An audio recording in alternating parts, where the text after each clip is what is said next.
નમસ્કાર, ગ્રાઉન્ડ રિપોર્ટમાં આપનું સ્વાગત છે। હું છું આપની સાથે સંધ્યા। જર્જરિત જોખમથી સાવધાન, તે તમારો જીવ લઈ લેશે। રાજકોટમાં જર્જરિત જોખમના રિનોવેશન દરમિયાન બની ગોઝારી ઘટના। તો અમદાવાદમાં ગેલેરીનો ભાગ કકડભૂસ થઈને અચાનક ધરાશાયી થઈ ગયો। આ તરફ ભાવનગરમાં કોર્પોરેશન દુર્ઘટનાની જાણે રાહ જોતું હોય તેમ 65 વર્ષ જૂની જર્જરિત શાક માર્કેટ ધમધમી રહી છે।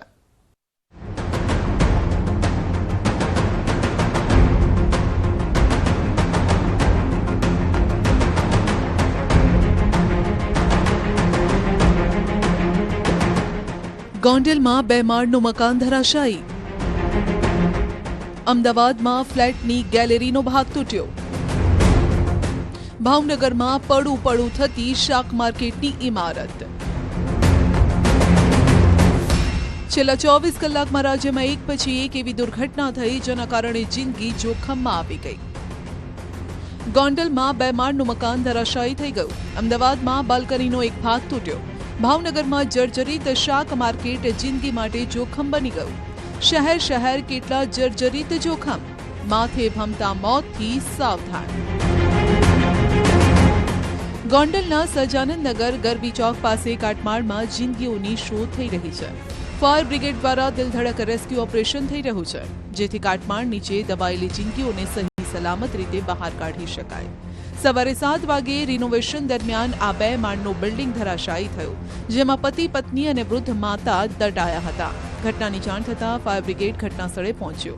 રેસ્ક્યુની કામગીરી હાથ ધરાઈ। જેસીબીની મદદથી કાટમાળ દૂર કરવાની કામગીરી કરાઈ। ફાયર બ્રિગેડના જવાનોએ કાટમાળ નીચે દટાયેલી જિંદગી બચાવવા માટે આકાશ પાતાળ એક કર્યું। ક્રેનની મદદથી કાટમાળ હટાવાયો। ગોંડલના સહજાનંદનગરમાં મકાન ધરાશાયી થયું છે। અત્યારે અહીંયા જે છે એ રેસ્ક્યુની કામગીરી હાથ ધરવામાં આવી રહી છે। જે રીતના વાત કરવામાં આવે તો આપ દ્રશ્યોમાં પણ સ્પષ્ટ રીતે જોઈ શકો છો કે આ જે વ્યક્તિ છે તે અત્યારે ફસાઈ ગયા છે, મકાનની નીચે ફસાઈ ગયા છે। 3 વ્યક્તિઓ દબાયા હોવાની અત્યારે વિગતો મળી રહી છે। જે રીતના વાત કરવામાં આવે તો આ જે છે અત્યારે અહીંયા ફાયર વિભાગ દ્વારા જે છે એ રેસ્ક્યુની કામગીરી હાથ ધરવામાં આવી રહી છે। આ મકાન છે, આ મકાન ક્યાંક ધરાશાયી થયું છે। અહીંયા જે છે રિનોવેશનનું કામ ચાલતું હતું અને એ દરમિયાન જ આખું મકાન છે તે જે ધરાશાયી થયું હતું। અત્યારે જે છે ફાયર વિભાગની ટીમ પહોંચી છે, ઉચ્ચ અધિકારીઓ પણ અત્યારે અહીં પહોંચ્યા છે અને એમના દ્વારા અત્યારે સતત આ કામગીરી છે તે હાથ ધરવામાં આવી રહી છે। હજુ પણ અંદર કેટલાક લોકો ફસાયા હોવાની આશંકા છે। અત્યારે જે રીતના અહીંયા લોકો છે તે એમના ટોળા પણ જોવા મળી રહ્યા છે। જેસીબી મશીન ક્રેનની મદદથી આ સમગ્ર કામગીરી અત્યારે હાથ ધરવામાં આવી રહી છે। આ 2 માળના મકાનમાં રિનોવેશનનું કામ ચાલતું હતું, જેમાં સવારે 7 વાગે અચાનક કોઈ વિસ્ફોટ થયો હોય તેવો અવાજ સંભળાયો। લોકો દોડીને બહાર આવી ગયા। સુનિલભાઈ વરથાણી, તેમના પત્ની ઉષાબેન વરથાણી તેમજ તેમની માતા મીતાબેન વરથાણી કાટમાળમાં દટાયા, જેમાં કાટમાળમાંથી ઉષાબેનને બહાર કાઢી હોસ્પિટલ ખસેડાતા તેમને મૃત જાહેર કરાયા। તેમના સાસુ મીતાબેન વરથાણીને બહાર કાઢી સારવાર માટે હોસ્પિટલ ખસેડાયા, જ્યારે કાટમાળમાં દબાયેલા સુનિલભાઈ મકાનના બીમ નીચે ફસાયા હોવાથી તેમનું રેસ્ક્યુ કરવામાં ભારે જહેમત પડી। સુનિલભાઈ ગોંડલ રેલવે સ્ટેશન પાસે પાનની કેબિન ધરાવે છે, તેમજ પોતાના પરિવારજનોનું ગુજરાન ચલાવે છે। તેમના માતા મીતાબેન વરથાણીને કાટમાળમાંથી બહાર કાઢી હોસ્પિટલ સારવાર માટે ખસેડાયા।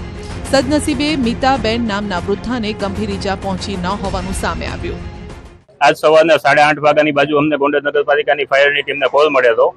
તો એક સજાનંદનગરમાં એકમાં જ્યાં મકાન પડી ગયું, ધરાશાયી થઈ ગયું, તેનો કોલ મળેલો। તો ત્યાં અમે આવી, અમારા ફાયરની પૂરેપૂરી ટીમ 28 માણસોની ટીમ સાથે એક જેસીબી, એક ક્રેન અને બાકીના આજુબાજુના માણસોની તમામની કામગીરીથી સંપૂર્ણ રેસ્ક્યુ કામગીરી પૂર્ણ કરેલ છે। તેમાં 2 જીવિત માણસોને બચાવેલ છે અને એક મૃતદેહ બહાર કાઢેલ છે। મકાન જૂનું હતું અને રિનોવેશનનું કામ ચાલી રહ્યું હતું। પરિવાર ઘરમાં જ હતો। રિનોવેશનની કામગીરી દરમિયાન દુર્ઘટના બનતા ચારે બાજુ ચીસાચીસ મચી ગઈ। આ દ્રશ્યો જુઓ। ફાયર બ્રિગેડના જવાનો દિલધડક રેસ્ક્યુ કરી રહ્યા છે। ફાયર બ્રિગેડની ટીમે તે દરેક સાધનોની મદદ લીધી, જેના કારણે 2 લોકોના જીવ બચી ગયા। એક સિંધી પરિવારના લોકો રહેતા હતા। એમના મકાનની અંદર લગભગ જૂના બાંધકામ હોવાના કારણથી મકાન ખૂબ ખરાબ હાલતમાં હતું અને આજ સવારે 8 થી 8:30 ની વચ્ચે મકાન ધરાશાયી થયેલું છે। આ બાબતની જાણ થતા તમામ સ્થાનિક અમારા સોસાયટીના સહજાનંદનગરના સૌ લોકોએ અમને જાણ કરી, તમામ આગેવાનોને જાણ કરી. વૃદ્ધ માતા હતા એમને સહી સલામત રીતે રેસ્ક્યુ કરીને બહાર કાઢીને હોસ્પિટલે સારવાર નીચે ખસેડવામાં આવેલા છે. ત્યારબાદ એક મોટી ઉંમરના વૃદ્ધ બાપા હતા, એમને પણ સારી રીતે રેસ્ક્યુ કરી અને બહાર કાઢીને તાત્કાલિકના ધોરણે ક્રિષ્ના હોસ્પિટલ ખસેડી અને સારવાર એમની ચાલુ થઈ ગયેલી છે. પણ દુઃખ સાથે કહેવું પડે કે ભાઈ એક એમના જ પરિવારના વડીલ એક માતા પોતે પોતાનો જીવ આ ઘટનાની અંદર ગુમાવ્યો છે. તો ફ્લેટની ગેલેરીનો ભાગ તૂટ્યો. હવે આ દ્રશ્યો જોઈ લો. બુધવાર 19 ફેબ્રુઆરી, સમય સાંજના 5:36. દ્રશ્યો અમદાવાદના મેમનગર વિસ્તારના આવેલા તુલસી ફ્લેટના છે, જ્યાં અચાનક ફ્લેટની ગેલેરીનો ભાગ ધડામ કરતા ધરાશાયી થયો.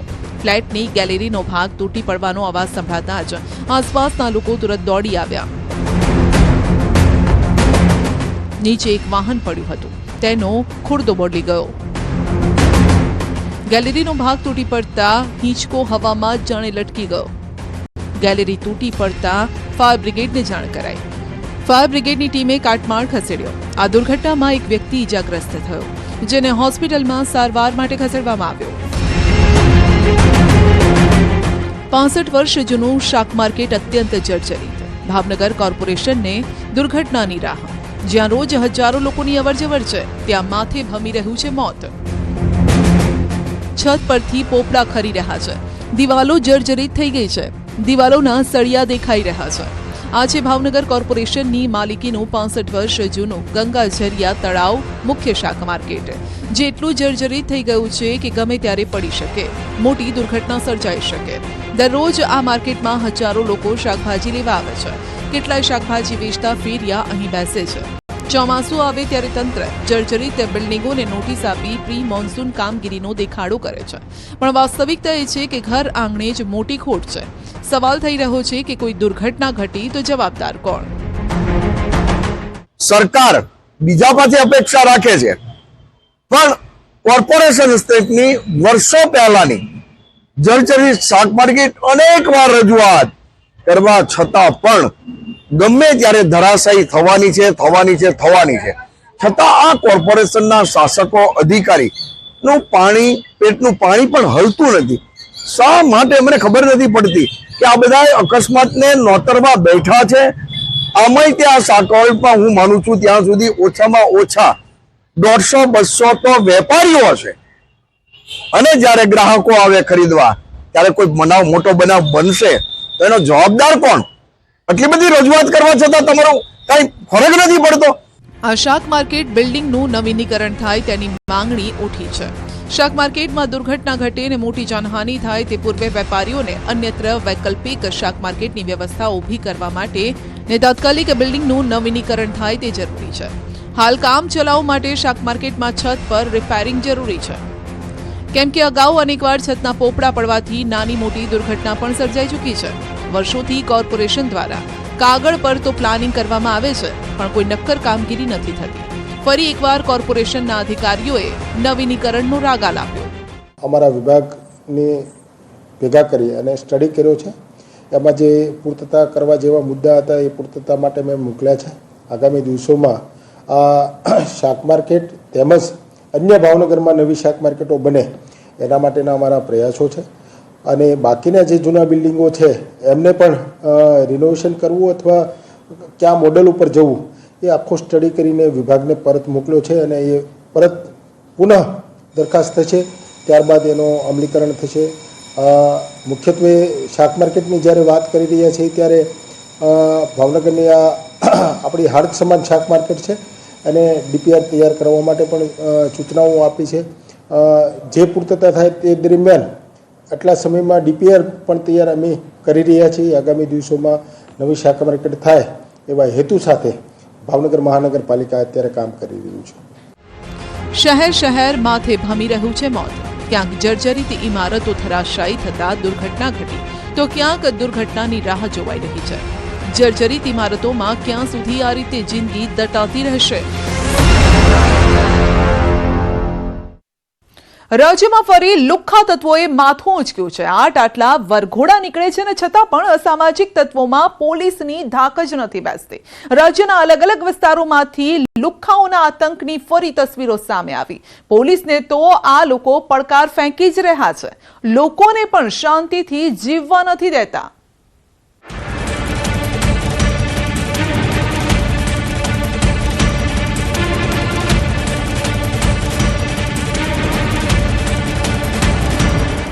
આ દ્રશ્યો યુપી બિહારના લાગતા હશે, આ દ્રશ્યો ફિલ્મી લાગતા હશે, પણ આ હકીકત છે.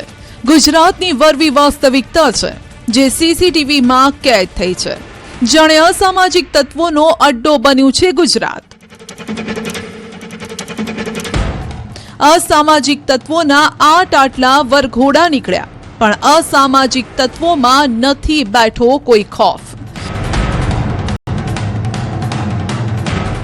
આ દ્રશ્યો પોલીસની આબરૂના લીરે લીરા કરી રહ્યા છે. શહેર શહેર અસામાજિક તત્વો છાંકટા બન્યા છે, કાયદો હાથમાં લઈ રહ્યા છે. પાલનપુરમાં હાથમાં ખુલ્લી તલવાર સાથે આતંક.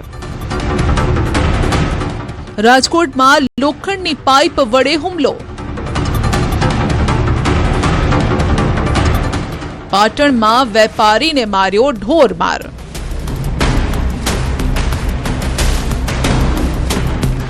સિહોરમાં લોહિયાળ જંગ.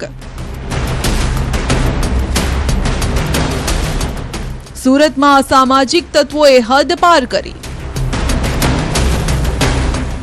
રેસ્ટોરન્ટમાં લુખ્ખાઓની દાદાગીરી. મોટાભાગના ગુજરાતને શાંતિપ્રિય રાજ્ય માનવામાં આવે છે. ગુજરાતમાં આટલી હદની અરાજકતા જોવા નથી મળતી, પરંતુ ક્યારેક એવો ખૌફનાક દિવસ આવી જાય છે જે દિવસે ખરેખર કાયદો અને વ્યવસ્થા પોલીસની પોલીસગીરી પર સવાલ ઉભા કરી દે. પોલીસને પડકાર ફેંકનારા છાકટા બનેલા અસામાજિક તત્વોના વરઘોડા નીકળે, પણ અસામાજિક તત્વોમાં જાણે હજુ પણ પોલીસની ધાક બેઠી ન હોય તેમ લાગે છે. ગુજરાતમાં છેલ્લા 24 કલાકમાં બનેલી આ તમામ ઘટનાઓ આ વાતની ચાડી ખાય છે. ગુજરાતમાં કાયદો અને વ્યવસ્થા પર સવાલ ઉભા કરી રહ્યા છે આ દ્રશ્યો. રાજકોટના આ દ્રશ્યો જુઓ. સરદાર સ્વામિનારાયણ મંદિર પાસે મારામારી થઈ રહી છે જે કેમેરામાં કેદ થઈ. જેસીબી તોડવા મામલે એટલું ઉગ્ર સ્વરૂપ ધારણ કર્યું કે પહેલા છુટ્ટા હાથની મારામારી થઈને પછી કેટલાક શખ્સો લોખંડની પાઇપ લઈને તૂટી પડ્યા. કેટલાક સ્વામિનારાયણ મંદિરના સંતો પણ હાજર છે. સંતોની હાજરીમાં આ શખ્સો લાજવાના બદલે ગાજ્યા. તેમની હાજરીમાં જ મારામારી થઈ. લોખંડની પાઇપ વડે હુમલો ચાલુ રહ્યો. આ મામલે પોલીસે તપાસ હાથ ધરી. બિપિન અને નરેશ મકવાણા સામે ફરિયાદ નોંધાઈ.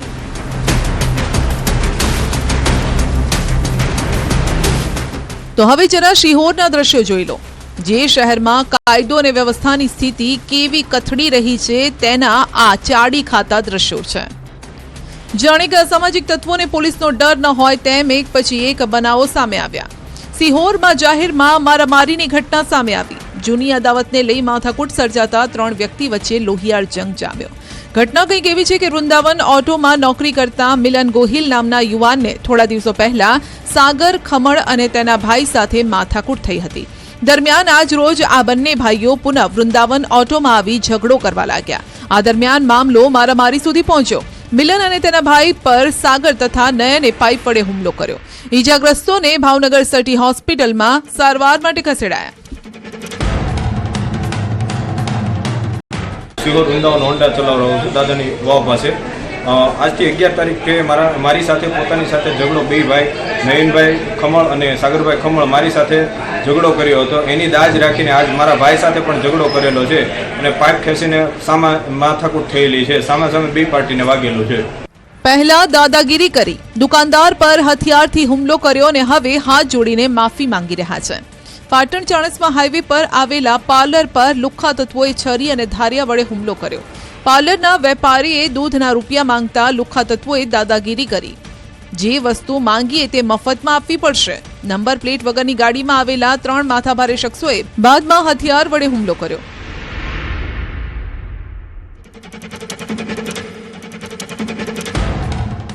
જેમને હવે પોલીસે પાઠ ભણાવ્યો. પાર્લરમાં આતંક મચાવનારા આ અસામાજિક તત્વોનું પોલીસે સરઘસ કાઢ્યું.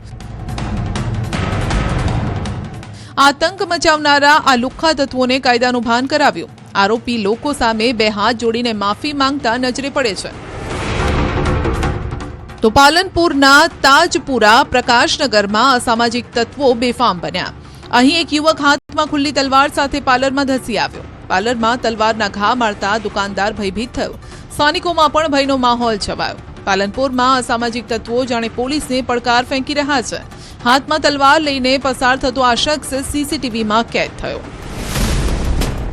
સુરતમાં તો અસામાજિક તત્વોએ હદ પાર કરી નાખી. શહેરના વેડ રોડ વિસ્તારના દ્રશ્યો છે, જ્યાં છૂટા હાથની મારામારી થઈ. કેમેરામાં મારામારીના દ્રશ્યો કેદ થયા.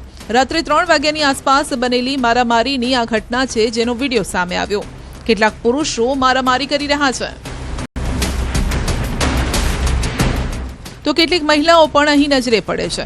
પોલીસનો પણ આ લોકોને જાણે કોઈ ડર નથી.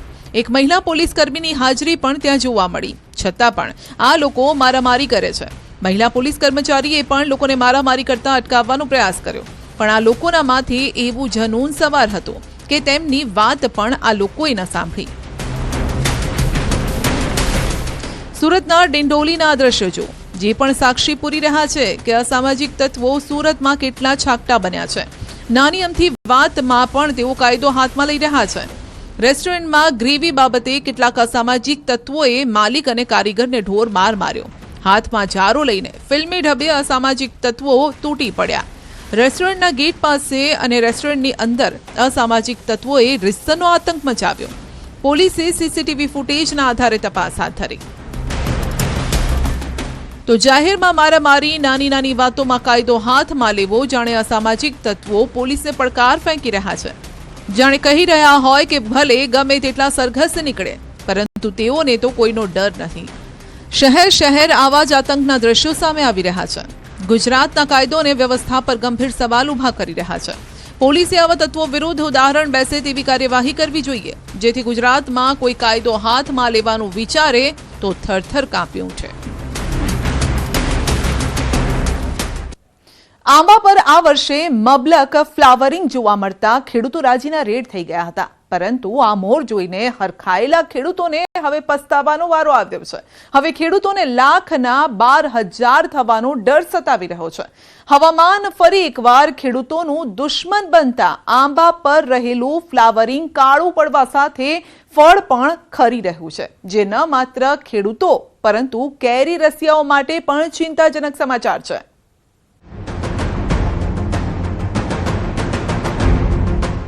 પાંદડા જોઈને પરણેલા ખેડૂતો પસ્તાયા. હવે લાખના 12,000 થવાનો ડર. મોર ખરી પડતા કેરીનું ઉત્પાદન ઘટશે.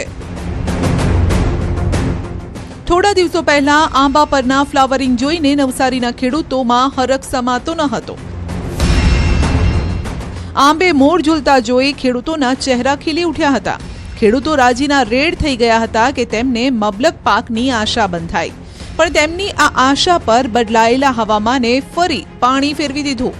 એક આંબા પરથી અઢળક કેરી ઉતરવાની આશા હતી, પરંતુ હવે સ્થિતિ જોતા એક આંબા પરથી 5 થી 10 કિલો કેરી ઉતરે તો પણ ઘણું છે. છેલ્લા કેટલાક દિવસથી પુષ્કળ પ્રમાણમાં ઝાકળ પડતા આંબે આવેલા મોર કાળા પડી ગયા અથવા તો ખરવા માંડ્યા. વિષમ હવામાનના કારણે ફ્લાવરિંગ ખરવા લાગતા ખેડૂતો અને ઇજારેદારો ચિંતામાં છે. કેરી રસિયાઓને મબલક કેરીના ઉત્પાદન સાથે સસ્તી કેરીની જે આશા હતી, પણ હવે વિષમ હવામાનના કારણે આ વખતે કેરી ઓછી ઉતરશે, જેના કારણે મોંઘી પણ થશે. આ વર્ષે કેરીનો પાક નહીવત જેવો દેખાતો છે, કારણ કે જે પહેલો જે ફ્લાવરિંગ હતું એ પૂરજોશમાં હતું અને ત્યાર પછી હવામાનના પલટાને હિસાબે કાળું પડી ગયું છે. એટલે આ વર્ષે કેરી મોંઘી પણ હશે અને ઓછી પણ હશે. છેલ્લા 5 વર્ષથી વધુથી બદલાયેલું વાતાવરણ કેરીના પાકને પ્રભાવિત કરે છે. આ વખતે પણ એ સ્થિતિ છે. ખેડૂતો આર્થિક ઇન્વેસ્ટમેન્ટ સાથે મહેનત કરી આવવાના પાકને તંદુરસ્ત બનાવવા માટે પ્રયત્ન કરે છે, પરંતુ દર વર્ષે બદલાયેલું વાતાવરણ ખેડૂતોની મહેનત પર પાણી ફેરવે છે. આ વખતે પણ એવી સ્થિતિ છે.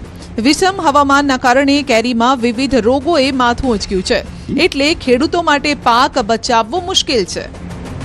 કેરીની આપણે વાત કરીએ તો કેરીમાં આ વર્ષે પણ ગયા વર્ષ કરતાં ખરાબ પરિસ્થિતિ ખેડૂત માટે અને બજાર માટે અને કેરી ખાવા માટે છે, કેરી ખાનારા લોકો માટે છે. કારણ કે નવેમ્બર, ડિસેમ્બર, જાન્યુઆરીમાં જ્યારે કેરીની પહેલાં જે મોળ આવ્યો તે મોળ બહુ ખૂબ પ્રમાણમાં આવ્યો અને ખેડૂત તેના પર બહુ ખુશ હતા કે આ વર્ષે કેરીનો પાક સારો થશે.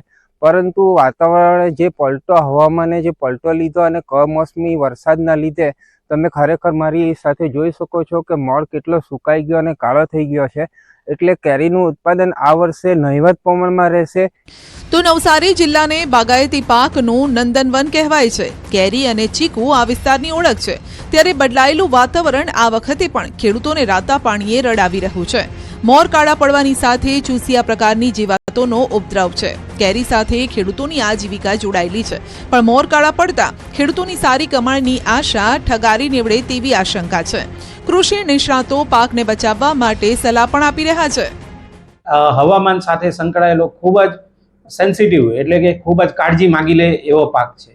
એટલે ખેડૂત મિત્રો, આપણે આગામી વર્ષોમાં વધુ સારું ઉત્પાદન લેવું હોય તો વધુ કાળજી સાથે આપણે હવામાનના અભ્યાસ લઈ અને જે કંઈ પણ યુનિવર્સિટી દ્વારા અથવા તો તજજ્ઞો દ્વારા જે કંઈ ભલામણ કરવામાં આવે તે પ્રમાણે ખેતીના પગલાં અપનાવવા જરૂરી છે.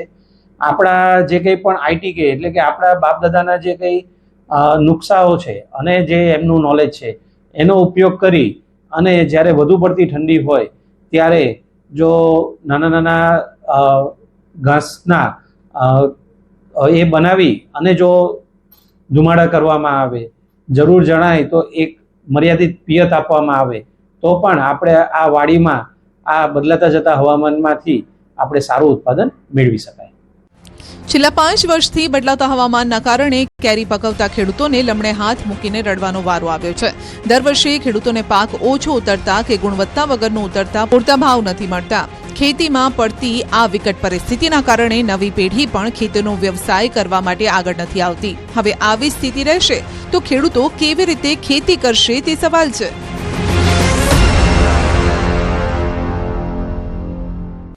ગ્રાઉન્ડ રિપોર્ટમાં અત્યારે બસ આટલું જ. વધુ સમાચાર અને અપડેટ માટે જોડાયેલા રહેશો ન્યૂઝ 18 ગુજરાતી સાથે. મને આપશો રજા. નમસ્કાર.